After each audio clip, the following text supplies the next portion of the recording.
Hello. The first sign something was wrong came from LinkedIn, of all places. A notification popped up on my phone. Congratulate Olivia on her new position at Morgan Stanley. I stared at my screen, confused. My wife of 3 years worked at Goldman Sachs, and she'd never mentioned interviewing anywhere else. In fact, just last week over dinner, she'd been talking about her upcoming projects at Goldman. I clicked through to her profile and my stomach dropped.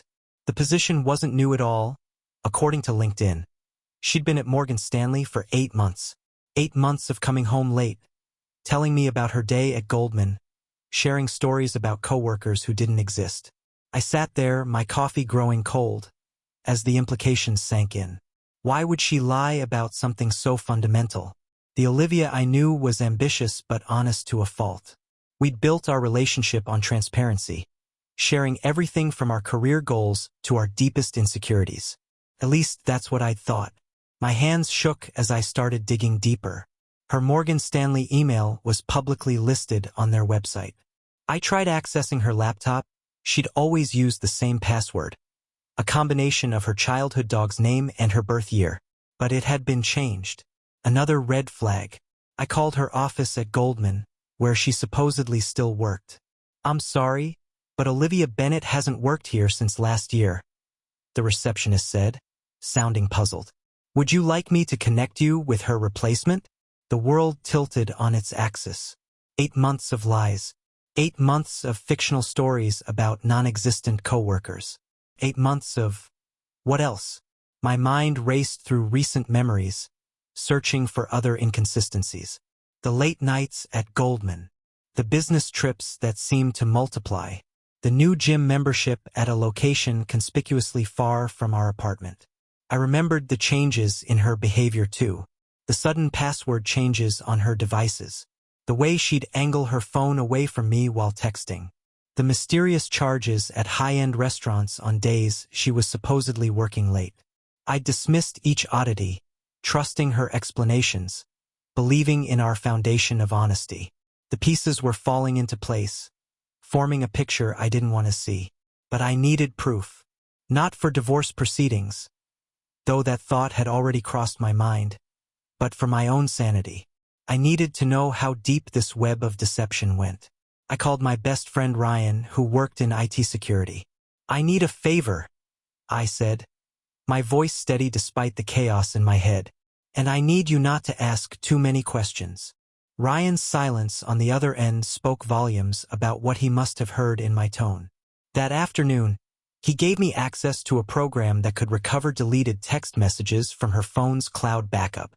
I waited until Olivia was in the shower, then connected her phone to my laptop. As the program ran, my heart pounded so loud I was sure she'd hear it over the running water. The messages loaded, and my world imploded. Hundreds of texts with someone saved as James MS. The earliest ones dated back exactly 8 months, right when she'd started at Morgan Stanley. The most recent was from this morning. "Can't wait for our lunch meeting today. Beautiful." I read through their conversations, each message a fresh knife in my chest. James was her supervisor at Morgan Stanley. Their affair had started during her first week. The lies she told me weren't just about her job. They were covering up daily lunch dates, after-work rendezvous, and even weekend business trips that were actually romantic getaways. The shower stopped running. I quickly disconnected her phone, my hands trembling with rage and disbelief. I had what I needed more than I needed, really. Now I had to decide what to do with this information. One thing was certain. The Olivia I thought I knew had never existed. And I wasn't about to let her or her lover walk away unscathed from the wreckage of my life.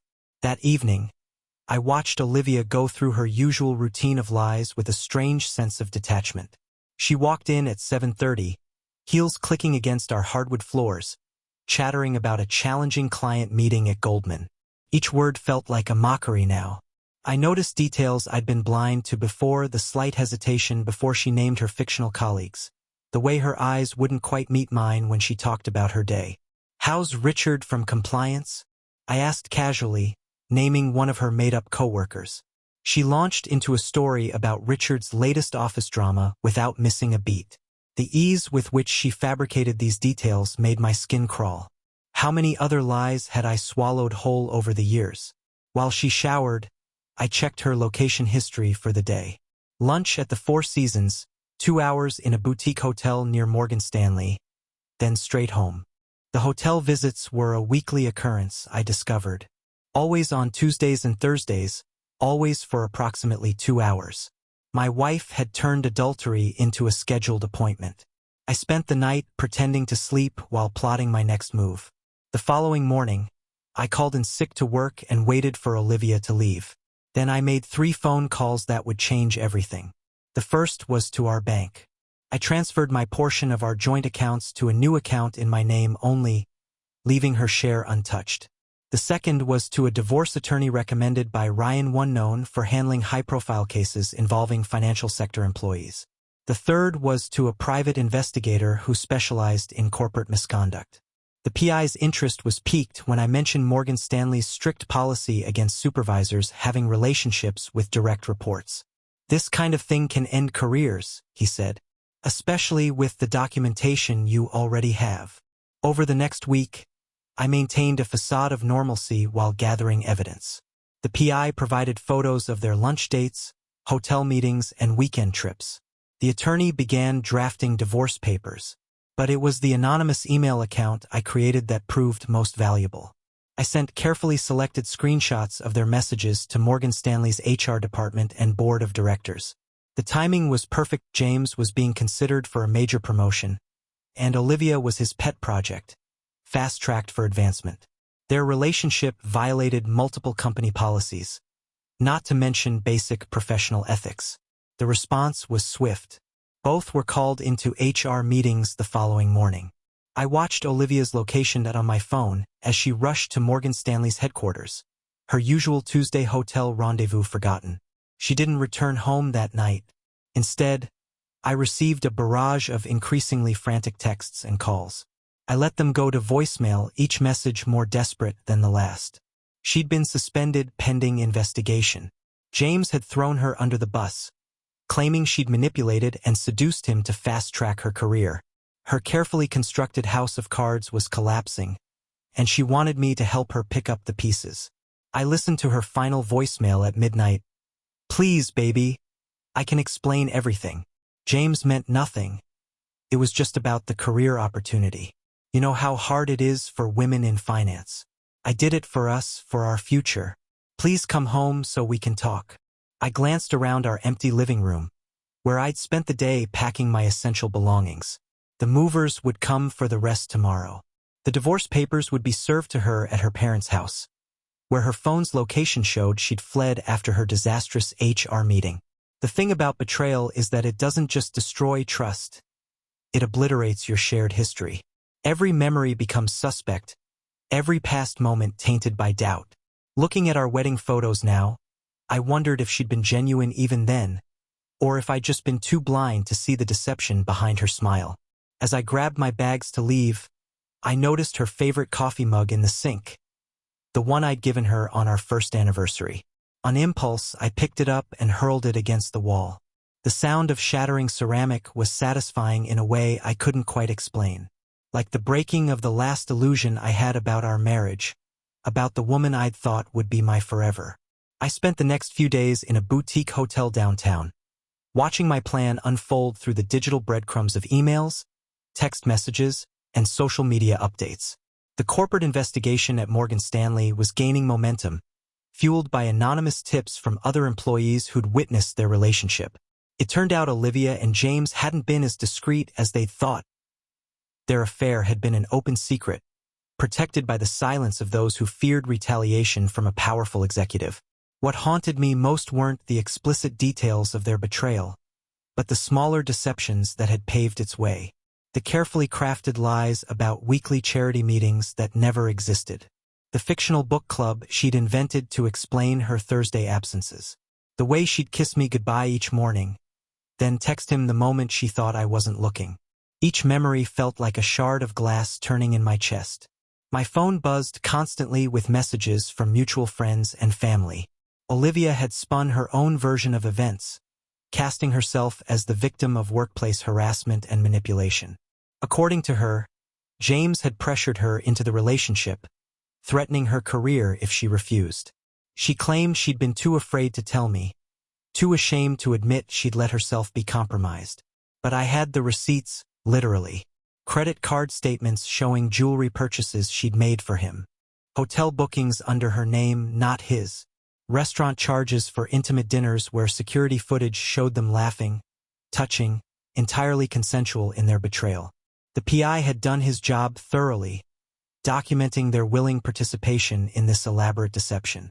The turning point came when I received an unexpected email from James's wife, Catherine. She'd discovered everything independently and had been building her own case. We met for coffee, two strangers united by the wreckage of our marriages. Catherine was everything Olivia wasn't: direct, honest, raw in her pain but clear-eyed about the path forward. "They're both narcissists," she said, sliding a folder across the table. "And narcissists hate exposure more than anything." Inside were printouts of James's financial records, showing a pattern of embezzlement that went beyond their affair. He'd been cooking the books, hiding losses, inflating success rates. Olivia hadn't just been his lover. She'd been his accomplice in financial fraud. That night, I forwarded everything to Morgan Stanley's board and the SEC. The response was immediate and devastating. Trading floors buzzed with gossip, and by morning, the story had spread through every investment bank in Manhattan. James was escorted from the building by security. Olivia's career in finance was effectively over. No one would hire an analyst tainted by both sexual scandal and financial fraud. I watched it all unfold from my hotel room, feeling a complex mix of satisfaction and sorrow. The woman I'd loved enough to marry had never really existed. In her place was a stranger who'd used our marriage as cover for her ambitions, who'd seen love as a tool rather than a gift. The divorce papers were delivered to her parents' house that afternoon. I'd instructed my lawyer to be merciless. The evidence of her affair and financial misconduct gave me considerable leverage. She'd get nothing beyond her personal belongings and her now-tainted Morgan Stanley earnings. The prenup she'd insisted on, believing she'd out-earn me, had become another weapon in her own destruction. That evening, her sister Emily called me. We'd always been close. She'd been my ally in family gatherings. The one person who saw through Olivia's carefully maintained facade of perfection. "She's destroying herself," Emily said quietly. "She tried to blame James, tried to blame workplace culture, tried to blame you. But everyone knows now. Everyone sees who she really is." I felt no triumph in her downfall, only a deep weariness. The woman I'd built my life around had been an illusion, a carefully constructed image that had crumbled under the weight of reality. As I stared out at the Manhattan skyline from my hotel window, I realized that my revenge wasn't just about exposing their affair. It was about stripping away the pretense, the lies, the carefully maintained image of success they'd both hidden behind. The truth, as they say, will set you free. But first, it shatters everything you thought you knew about love, trust, and the person who once promised to share their life with yours. In the aftermath of exposure, memories began resurfacing with new clarity. I remembered our first date, how Olivia had casually mentioned her previous boyfriend's emotional instability after their breakup. At the time, I'd seen it as vulnerability, her sharing past hurts. Now I recognized it as the first test, gauging how readily I'd accept her version of events without question. The pattern continued throughout our relationship. Small inconsistencies in stories about her past. Subtle manipulations that painted her as both victim and hero. Even our courtship had been carefully orchestrated. She'd researched my favorite restaurants before we met, presented herself as sharing my interests and values. The woman I fell in love with had been a carefully crafted character, designed to appeal to everything she'd learned about me. A week after the Morgan Stanley implosion, I met with Catherine again. She'd been doing her own archaeological dig through the ruins of her marriage to James, and her insights were illuminating. "They chose us because we're stable," she said, stirring her coffee. "Reliable, the perfect covers for their ambitions. While we were building homes, they were building alibis." She showed me photos from corporate events, James and Olivia in the background of various shots, their body language telling a story I hadn't been equipped to read. Even at our own holiday party last year, they'd been hiding in plain sight. I stared at a photo of myself from that night, laughing with colleagues while my wife and her lover shared a knowing glance by the bar. The depth of the deception became clearer as more details emerged. Olivia had created entire email threads with fake Goldman colleagues to maintain her cover.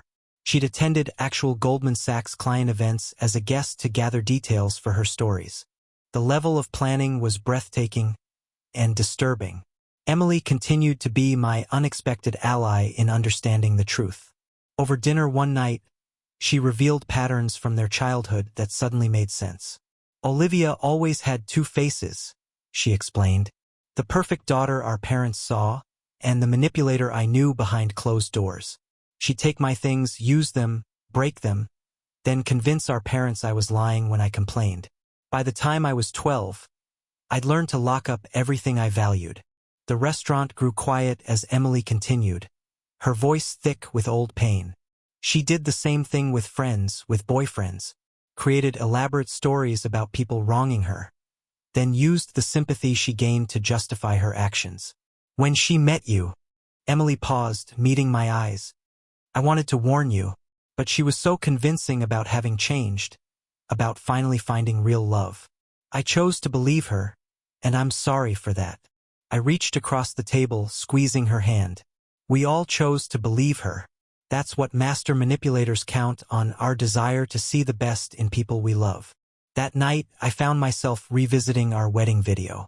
I watched Olivia's face as she recited her vows, searching for signs of the deception to come. Her performance was flawless, tears at the right moments, voice trembling with apparent emotion. She'd even added personal touches to her vows, referencing specific moments in our relationship that I now knew were calculated rather than spontaneous. The next morning, my lawyer called with updates.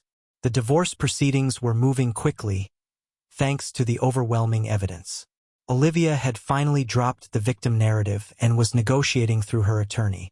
She'd lost her job, her reputation, and most of her professional network. The woman who'd spent years crafting the perfect image was watching it crumble, leaving her with nothing but the truth she'd tried so hard to avoid. I felt no satisfaction in her downfall, only a deep, aching awareness of the years I'd lost to an illusion. The gifts I'd bought, the love I'd given, the future I'd planned, all of it had been invested in someone who'd never really existed. The real Olivia had been watching from behind her mask, calculating each response, measuring each declaration of love against her ultimate goals. The final confrontation wasn't the dramatic showdown I'd imagined during those first dark days of discovery. Instead, it happened in our lawyer's office, under the sterile glow of fluorescent lights. Olivia sat across the conference table, her designer outfit and perfect makeup a stark contrast to the darkness in her eyes. She'd lost weight, and her hands trembled slightly as she signed the papers that would end our marriage. I'd prepared myself for tears, for one last manipulation attempt, for the practiced vulnerability that had once seemed so genuine. Instead, she was eerily calm, almost detached. It wasn't until I spoke that her facade cracked. "I have just one question," I said, my voice steady. "Was any of it real? Was there ever a moment when you weren't playing a role?" She looked up then, and for the first time, I saw something authentic in her expression. A flicker of confusion, as if the question had never occurred to her. "I thought it was real," she said slowly. "The role, the life we built, the person I pretended to be. I convinced myself it was real because it worked so well. You made me want to be that person." Her words hit me like a physical blow. Not because they hurt, but because they finally made sense of everything. Olivia hadn't just been lying to me. She'd been lying to herself, so deeply and for so long that the lines between truth and fiction had blurred beyond recognition. "James wasn't the first," she continued, her voice distant. "There were others at Goldman before I left. The promotion at Morgan Stanley was real. I earned that. The affair with James, it started as strategy, but it became something else. A reminder that I could still control people, still make them believe whatever I wanted.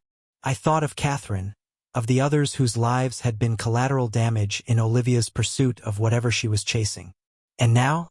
What version of yourself will you create next? She smiled then, a hollow expression that never reached her eyes. That's the problem, isn't it? Everyone knows now. Everyone's watching for the mask to slip. She gathered her belongings, pausing at the door. You were right to do what you did. The exposure, the career destruction, it was elegant. I would have done the same. That was the last time I saw her. Through mutual friends, I heard she'd moved to London, started over with a new name, a new story, a new cast of characters in her ongoing performance. Sometimes I wonder if she's found someone else to play the role of loving husband, if she's crafted a new version of herself to match their expectations. The healing didn't happen all at once. There were nights when I woke up reaching for someone who had never really been there. Moments when a familiar scent or song would trigger memories I had to re-examine, trying to separate truth from careful fiction. Catherine and I continued our coffee meetings, sharing observations and insights as we both rebuilt our lives from the wreckage of calculated deception. Emily stayed in touch, offering perspectives that helped me understand the patterns I'd missed. Olivia's greatest skill, she told me, was making people want to believe her. She didn't just lie. She created versions of reality that people wanted to be true. A year after the divorce, I found a box of old photos while moving into my new apartment. Among them was a picture from our first vacation together, Olivia laughing on a beach in Maui. I studied her expression, wondering if that moment had been real or just another carefully staged scene in her ongoing performance. The photo ended up in the trash along with the others, not out of anger or bitterness, but because I finally understood that holding on to manufactured memories would only prevent real ones from taking their place. The woman in those photos had never existed except as a reflection of what I wanted to see. Thank you for listening the story to the end. Write your thoughts about it in the comments and do not forget to subscribe. See you in the next videos. Bye.